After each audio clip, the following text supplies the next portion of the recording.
আপনার জানার মধ্যে অনেকে সুইসাইড করছে কি করে নাই? জোরে বলেন না।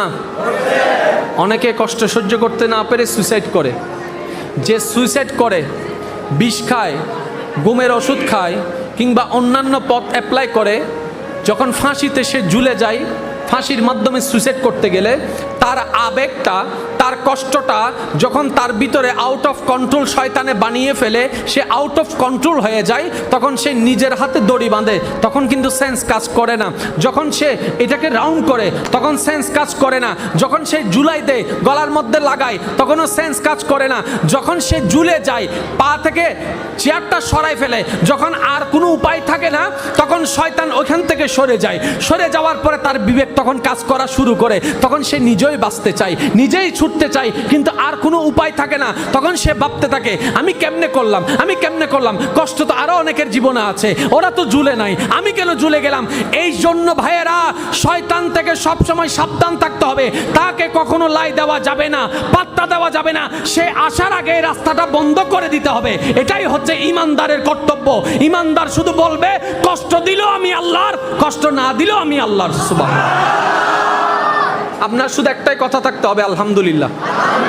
আর একটু জোরে, আজকে থেকে সব জায়গায় কি বলবো? আরো জোরে বলেন, কি বলবো?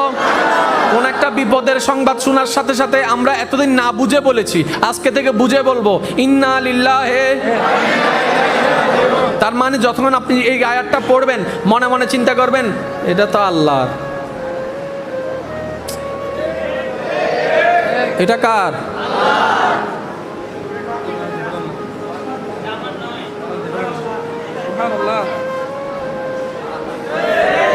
এটা তো আমার, এটা তো আমার, সম্পদ তো আমার, বাড়ি তো আমার, ব্যবসা তো আমার, মা তো আমার, বাবা তো আমার, স্ত্রী তো আমার, সন্তান তো আমার। যদি আমার হতো কবরতে যেত, যদি আমার হতো হাসরের ময়দানে আমার পক্ষে তো গাইতো।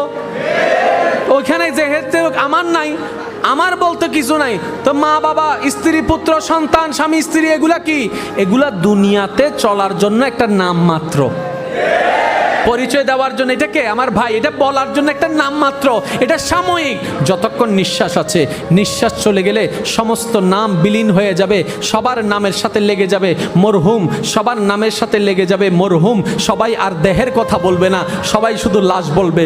ডাক্তারের বেলায়ও লাশ, ইঞ্জিনিয়ারের বেলায় লাশ, ইমামের বেলায় লাশ, মুয়াজ্জিনের বেলায় লাশ, ব্যবসায়ীর বেলায় লাশ, বড়র বেলায় লাশ, ছোটর বেলায় লাশ।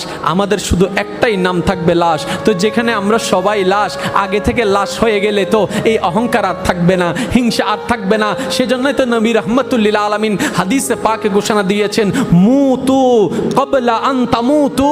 যদি সফল হতে চাও, মরার আগে মরে যাও, মরার আগে মরে যাও। ইয়া রাসূলুল্লাহ, মরার আগে কেমনে মরবো? নবী রাহমাতুল্লিল আলামিন বলে, মরণ মানে এটা নয় যে শুধু তোমার দেহ থেকে প্রাণ চলে যাবে, এটার নাম শুধু মৃত্যু নয়। মৃত্যু যদি করতে চাও, নিজের অন্তর থেকে, নফস থেকে হিংসাকে মেরে ফেলো, লোভকে মেরে ফেলো, অহংকারকে মেরে ফেলো, আমিত্বকে মেরে ফেলো, সবকিছু শয়তানের জিনিসগুলাকে মেরে আপন রবের বান্দা হয়ে যাও। তাইলে তুমি মরার পরও জিন্দা। আর একটু জোরে বলেন না সুবহানাল্লাহ। সেজন্য আমি সবাইকে অনুরোধ করব, নামাজটা বেশি দরকার। হ্যাঁ, এখন চুপ হয়ে গেছে ভাই। নামাজ জিনিসটা কি যদি একবার বুঝতে পারতেন, বিশ্বাস করেন নামাজ ছাড়তেন না, নামাজ ছাড়তেন না। আমরা আসলে নামাজ বুঝি নেই বলে প্রেমে পড়তে পারি নাই।